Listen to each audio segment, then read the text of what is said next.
Hello les amis, je suis ravi de vous retrouver pour ce 5e épisode en 365 secondes chrono. Et cette fois-ci, ça va aller très vite puisqu'on a un grand pilote avec nous, Erwan.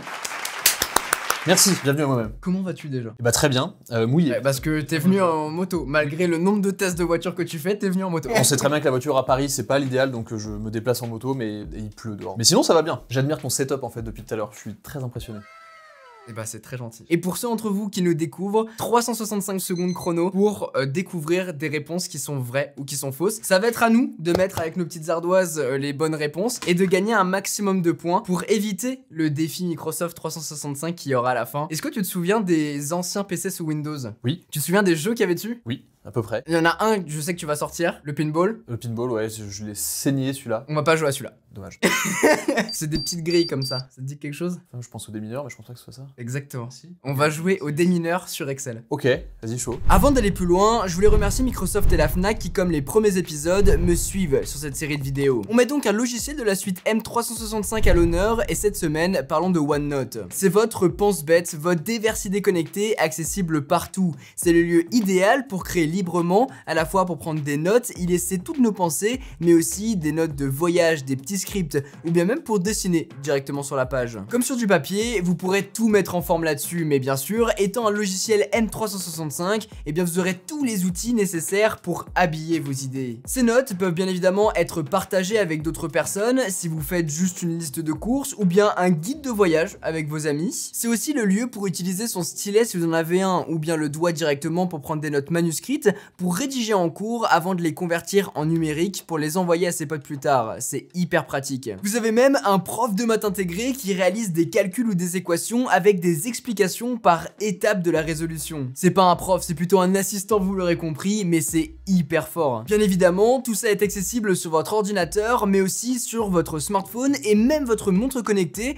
pour avoir accès à tous vos fichiers en mode hors connexion partout avec vous. Si vous avez une licence Microsoft 365, c'est le bon moment pour utiliser cet outil ultra complet, mais si ce n'est pas le cas, restez bien attentifs puisque des codes comme celui-ci sont cachés dans la vidéo pour profiter d'une licence à M365. Merci Microsoft et bonne vidéo. Ce 365 secondes chrono, il concerne à la fois les DIY tech, mais aussi la technologie de manière générale et aussi l'automobile puisque on se rapproche quand même un petit peu de ton secteur, de ton domaine. Ça va être très très bien. Oui, puis il fallait bien que je puisse peut-être gagner une ou deux étapes. Oh, alors tu sais, moi à chaque fois je perds. Ah, donc, okay. il n'y a aucun problème. 365 secondes chrono, vrai ou faux?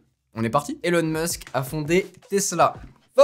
Ah, effectivement, c'est pas lui. Je savais qu'il avait racheté le nom de domaine à un gars, enfin ou le nom d'une boîte à un gars. C'est une croyance qui est totalement fausse. La société Tesla a été fondée en 2003 par Martin Eberhard et Mark Tarpenning. Et regardez bien les unités. J'imagine qu'il faut dire si ce résultat, ce score est vrai ou si c'est faux. Là, c'est pas mon domaine. Thomas, je sais pas ce que tu nous as fait là. Je dirais vrai. Ouais, moi aussi, mais je sais pas pourquoi. Il s'agit de la connexion la plus rapide atteinte à ce jour, 319 terabits par seconde. Ouais, bon, bah on n'a pas ça, hein. Déjà, si on pouvait avoir la ville partout, ça serait bien. La première voiture autonome, point bonus pour celui qui trouvera l'année de présentation à 5 ans près. Je dirais vrai, et je dirais 1957. Parce que voiture comme ça fait un peu penser aux années 50, tu sais, avec les expos.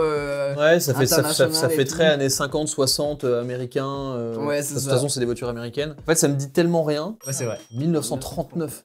Je suis très très loin. Est-ce que cet OS existe? J'en ai aucune idée. Vrai. Il s'agit du premier OS test de Bill Gates de Microsoft avant qu'il s'appelle Windows. Bill Gates souhaitait qu'il l'appelle Interface Manager. Windows c'est quand même plus simple, c'est vrai. Ah bah voilà, BMW. Ah bah c'est ma bagnole. E46 Touring. Eh oui monsieur, un concept. Le 46 Touring est un concept? Exactement, car la M3 E46 n'est jamais sortie en berline ou en braquet. Elle est sortie qu'en coupé et en cabriolet. Et moi en ce moment je suis en train de refaire exactement cette voiture. Ok, ah bah c'est ce que j'ai cru voir avec la boiserie. Bien vu Thomas, bah exactement. Je mettrai ça en description. Je vais dire ça, et puis on verra. Bah... Je pense que c'était... Est-ce que c'était commercialisé ou pas? Dans ce cas-là, c'est moi qui ai mal compris la question initiale. Ne mettons pas de points. Bah parce que ça serait vraiment embêtant, parce que je le connais un peu ce sujet quoi. C'est un peu mon sujet de prédilection en ce moment. Tu connais les BM toi? Légèrement. C'est marrant d'ailleurs, on dirait vachement moi et Lucien avec la M3, avec ma bagnole d'ailleurs. Ah je sais pas, je crois que c'est ma tête là. Pas sûr. Hein. En tout cas, le mec à gauche est plutôt beau gosse, hein, je trouve. Mais montre de Audemars Piguet avec un bracelet connecté avec des capteurs sur certains maillots. Alors Audemars Piguet, des montres à 50K avec un bracelet connecté. J'ai envie d'y croire. J'ai envie d'y croire. Alors pas moi. Évidemment faux, mais il s'agit d'une idée évoquée par François. Exactement, et c'est comme ça que je le sais. Parce qu'il y a un moment où Romain il demande, et c'est pour quand les montres connectées et il le regarde vraiment en disant genre t'as cru qu'on était qui quoi. À l'origine, Microsoft Office n'était disponible que sur Mac. Ça pue la question piège, ça. Moi j'ai toujours eu des Macs donc je suis un Apple addict, un Apple pigeon. J'ai une pression monstrueuse sur cette question, c'est terrible. Je vais partir sur le choix le plus logique. Quoi ? 1989, lorsque Microsoft Office, Excel, Word, PowerPoint sortent pour le grand public, il n'est disponible que sur Mac. La raison semble être que la plateforme Apple était plus fiable que Windows. Plus flexible. Plus flexible, putain, je sais même pas lire. En plus, je crois qu'il y avait une anecdote comme ça où justement Apple développait ses propres outils, Pages, Keynote, etc. Et Bill, justement, il crée en parallèle Word, Excel et tout ça, il l'a commercialisé. Et du coup, il lui a demandé de lui donner des royalties sur chaque vente, quoi. C'est bizarre quand même comme idée. En quelle année a été établie la première amende pour excès de vitesse? Waouh! En train de réfléchir à partir de quand les voitures dépassaient 130 km/h. Oui, c'est exactement ça. Sachant qu'avant il y avait même pas de limitation de vitesse en fait. J'ai mis 1983. Ah ouais, 34. Et je sais pas, tu vois, je me dis peut-être un mec qui trace de ouf. J'y suis pas du tout. Waouh! Mais attends, mais il manque 100 ans là. Ah, voilà, ça me parle. Ceci est la voiture de série la plus rapide du monde. Bugatti Chiron Super Sport 300+. Ah, la voiture de série, ça veut dire qu'il y en a eu plusieurs. Faux! Vrai? Là, c'est la dernière qui a le record. Quoi? Ah putain, mais oui, la SSC Tuatara. Oh, Nixon. Sauf que je suis pas d'accord, parce que la SSC Tuatara, c'est pas une voiture de production. La Super Sport 300+, c'est actuellement sur la gamme Chiron, la Bugatti qui détient le record de vitesse. Enfin, en fait, pour l'instant, c'est la voiture la plus rapide du monde. Ils ont tapé 490, quelque chose km/h. Et la SSC Tuatara, en gros, c'est une entreprise américaine. Ouais. Un mec, la voiture, je sais pas, elle fait 2000 chevaux, mais c'est un truc unique. Et d'ailleurs, pour l'anecdote, ils l'ont fait 2 fois le record de la SSC Tuatara, parce que la première fois, ils ont sorti le record, et l'intégralité d'internet, en fait, a dit, ben non, parce que il y a des mecs qui ont calculé la vitesse à laquelle défilaient les poteaux, et ils ont dit, si on calcule la vitesse à laquelle défilent les poteaux, t'as des mecs qui ont fait des calculs avec Google Maps, voir la longueur de la piste, etc. Non. Je te jure, il y a des gens qui ont débunké la première vidéo, les mecs sont revenus après, et ont refait leur record, avec cette fois-ci le Guinness, les bons outils de télémétrie, etc., de mesure, et ils ont homologué le truc. Je nous mets un point tous les deux. Ah super. Parce que je suis d'accord avec toi que c'est pas de série. Oh là là. Faux. Bah ouais, comment tu ramènes le courant? Bien sûr que ça n'existe pas, sinon ça perd toute son utilité. Ça reste des pinces. J'adore le bien sûr que c'est. En fait, vous êtes con ou quoi? Mais ouais, c'est comme ça. Une bague qui empêche le conducteur de s'endormir. Ah. Bah, le concept est intéressant. Imagine un truc qui te met des grosses décharges. Ouais, tu te prends un méga coup de jus. Je dirais vrai, moi, quand même. Ben, moi aussi. Ah, let's go. Je trouve ça trop perché comme idée pour que ce soit pas vrai. Et ouais, mais c'est sûr. Ceci est l'Apple Store de Wuhan. Alors, déjà, Wuhan, ça existe plus, parce qu'ils ont eu le Covid. Moi, j'ai mis faux. Moi, je mis vrai, mais j'en sais rien. C'est bien à Wuhan, mais ce n'est pas un Apple Store, c'est un faux Apple Store qui vend de vrais produits Apple. Comment tu veux qu'on sache ça? Bah, tu sais quoi, moi, ça m'a mis la puce à l'oreille, le Have a Nice Day. Surtout qu'à Wuhan, ça fait longtemps que personne passe une bonne journée. L'heure des iPhones dans la publicité est toujours de 10h12. Je suis sûr qu'il y a une vraie anecdote là-dessus. Bah, moi, je l'ai, mais je crois que je m'en souviens plus. Bah, j'ai mis faux. Moi aussi, du coup. Parce que c'était 9h45, 41. Ah ouais, bien vu. Parce qu'en 2007, quand Steve Jobs a annoncé le premier iPhone, il était 9h41. J'avais lu cette anecdote. Bon, on est hors du temps, mais terminons les slides pour se faire kiffer. La voiture la plus fiable de tous les temps. Toyota Auris, non? Ça, c'est un Prius, ça. Ah bah ça, c'est la voiture de tous les taxis, ça. Ouais. Moi, j'ai quand même envie de mettre faux. De tous les temps, pas certain à 100%, mais il y a un consensus global qui tend à dire que la Toyota Prius est la voiture la Je crois plus que le fiable consensus depuis global, c'est celui de Thomas, tu vois. C'est globalement le consensus de Thomas qui dit que c'est vrai, mais il y a vraiment rien qui le prouve. Waouh! Premier véhicule électrique de série. Alors attention, de série. De série, c'est mentionné. Qu'est-ce que c'est que cette horreur? Ouais, je dirais vrai. Oh putain. Cette petite voiture est la City Car. Produite dans les années 70, elle devait aider les Américains à faire face au choc pétrolier. Qu'est-ce que c'est que cette merde? Pour moi, c'est des lunettes de soleil quand t'es sur la plage. Comme ça, quand t'es allongé, tu peux quand même voir devant. Vrai, alors ça ne sert pas à grand chose, mais c'est des utilités données. Et pour regarder ses pieds. En vrai, c'est fantastique. T'es là, t'as ton ordi posé sur ton bit, tu regardes Netflix, t'es allongé. Mais oui, c'est incroyable. Comme ça. Mais oui. En vrai, je pense que ça doit te défoncer les yeux, tu vas avoir un espèce d'effet kaléidoscope là. Je te jure. Remote Control One. Le packaging est beaucoup trop bien fait pour que. Pour moi, c'est vrai et c'est même une baguette connectée. Ah ouais, c'est incroyable. En fait, ça tue tout le principe du post-it est mort avec ça en fait. Ah ouais, c'était trop bête. Oh là là. Moi, je dis faux. Hein. Il y a un Distributeur de papier connecté existe. Le premier volant de l'histoire de l'automobile en 1894. Ça veut dire que le mec qui s'est pris le PV, il roulait avec ça. Quoi? Quoi? Mercedes-Benz, toutes les questions automobile, je réponds à côté quoi. Observez le visage du somme. Hublot a produit du fromage. Non mais vraiment l'image avec le... rien qui va. J'ai envie d'hurler faux, mais si c'est vrai, ça va me saouler. Faux. J'ai mis vrai. Mais voilà. Et voilà, incroyable. C'est vraiment des anecdotes dont on sait pas quoi faire. C'est vraiment l'anecdote, t'es bourré, et tu racontes un truc. Tu sais, ton dîner avec tes potes, vraiment il est éteint. Si tu sors ça comme anecdote, c'est la fin de la fin. Il y a un grand blanc et t'es en mode... Et vous savez que Hublot faisait des... Quelle marque produit la voiture la plus chère du monde? Alors là, tu dois l'avoir. J'ai mis Koenigsegg. Non, tu l'as dit tout à l'heure. Ah, c'est la voiture noire? Quoi? Oh, il casse les couilles. Je suis, mais à terre. Je connaissais ce modèle, mais je n'avais pas fait le lien. Pomme de terre connectée. Là, j'ai mis vrai.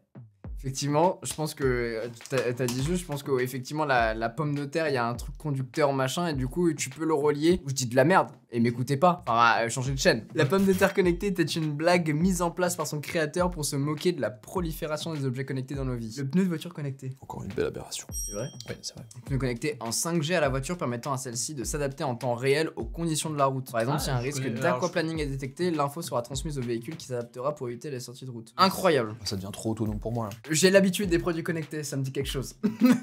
Tu l'as compris, tu l'as perdu? Oh oui, j'ai bien compris, ouais. Ah, j'ai vraiment bien compris. Comme je te l'ai dit en intro, et ben on va passer au défi Microsoft 365. Le fameux démineur qui est là. C'est un mec sur Excel qui l'a fait. Comme dans les premiers épisodes où on a pu faire une musique avec Romain, ou on a pu faire un puissance 4 avec Vodka. Et bah il y a un mec qui s'est dit je vais faire un cell sweeper, je crois que ça s'appelle comme ça en anglais. Et tu peux cliquer sur les cases pour pouvoir résoudre du coup ce démineur. Oh! Et voilà, bah ça, moi je fais pareil, et après je sais pas.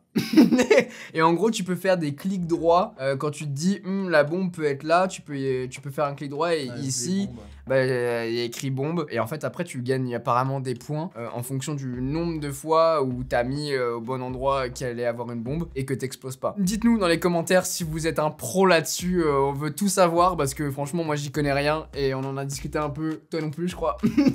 Non, j'ai pas les qualifications nécessaires pour résoudre un démineur. Je suis fasciné. En fait, il faut savoir que si tu veux, moi je suis l'exemple parfait du jeune boomer. Moi je suis très peu à l'aise avec tout ce qui est informatique. Alors je sais faire du montage, je sais faire plein de trucs, mais vraiment l'outil informatique pur, genre Excel, ça me fait peur. Ça et la compta, c'est vraiment les deux choses qui m'effraient dans la vie. Bah c'est marrant parce que parfois c'est fait sur le même logiciel. Oui, étonnant, hein. Dès qu'il y a un numéro, en fait, quand il y a un, en gros là, moi je pense qu'il y a une bombe parce que t'as 3 cases de portée, t'as une bombe, ici il y a une case, une case, une case, une case, ici il y a 2 cases. Donc, pour moi en gros il y en a une là, une là, une là, je crois. Après je dis ça, je dis rien. Je crois qu'en fait tu sais qu'à la fin. Oh! Alors ça, tu vois, je l'ai calculé. Ok. Je suis là pour l'action, principalement. Est-ce que, genre, ça peut être 1, mais en diagonale aussi? Bah, je pense que c'est possible, ouais. Je suis désolé, je t'aide 0. J'y connais rien. Donc c'est pas possible en diagonale. T'as trouvé 5 bombes. C'est très nul. En fait, j'ai trouvé toutes celles qui étaient entre les carrés. C'est vraiment toutes celles où il y avait un panneau, genre, il y a une bombe ici, je l'ai trouvée. En tout cas, je vous mettrai le lien en description si jamais vous voulez vous amuser avec. C'est tout con, mais franchement, c'est marrant. Et puis, si vous êtes en soirée que vous perdez du temps. Même si je vous invite à remettre votre vie en question si vous faites ça. Ou alors, vous vous racontez des anecdotes sur des voitures de série. Qui ne sont en fait pas de série et... Ouais, je suis de mauvaise foi et alors, qu'est-ce que tu vas faire? Merci beaucoup en tout cas d'avoir participé à la vidéo. C'était vraiment très cool de t'avoir. Bah, merci de m'avoir invité. Et puis, au-delà de ça, tu t'y connais quand même beaucoup en bagnole. Il y a 300 vidéos sur ma chaîne où je montre que je m'y connais. Donc, voilà, c'est plus de 600 voitures testées dans sa carrière de pilote, donc non, très cool. Des vidéos sur récemment la 296 GTB à la place d'un client Ferrari. Et puis en ce moment, t'as ton gros projet du coup avec la fameuse BMW. Ouais, exactement. Donc du coup, pour revenir sur ce projet, la BMW M3 Touring, c'est génération E46, donc c'est la génération qui était à peu près dans les années 2005. C'est une voiture qui est jamais sortie en break. Les passionnés ont toujours trouvé ça un peu dommage qu'elle soit jamais sortie en break parce que c'était la voiture pratique, familiale, avec un moteur de dingue. On aura tous aimé que cette voiture existe, mais c'est resté un concept. La voiture est dans le musée BMW et il y a pas longtemps, en discutant avec Lucien, la boiserie qui est un bon pote, on s'est dit pourquoi est-ce qu'on ferait pas un projet ensemble, et j'ai trouvé une voiture, donc un break, qui avait le moteur, toute la partie châssis, etc. d'une M3, et il manquait que la partie vraiment purement carrosserie, donc les ailes larges, l'intérieur, les choses comme ça, et là on est en train de la transformer pour qu'elle soit très proche du vrai concept. Voilà. Et le but, donc, c'est de terminer cette bagnole, et donc il y a la série de vidéos sur nos deux chaînes avec Lucien. C'est un projet qui parle à pas mal de passionnés, parce que tous les passionnés qui étaient en 2005 et qui ont connu la M3 coupée et cabriolet, maintenant ils sont tous pères de famille, ils ont tous des enfants, donc ils disent attends, mais à l'époque ça aurait été la voiture ultime. Ouais, tu m'étonnes. Donc voilà, c'est le gros projet que j'ai sur ma chaîne en ce moment avec Lucien. Et... je vous mets tout ça en description, allez voir ça. Merci d'avoir suivi cette vidéo. À très bientôt du coup pour l'épisode 6. Si bien évidemment celle-ci vous a plu, n'oubliez pas de mettre un gros pouce bleu, de vous abonner et d'activer la cloche si ce n'est pas encore fait. Sur ce, c'était Quentin. Passez tous une très bonne journée. Tchou.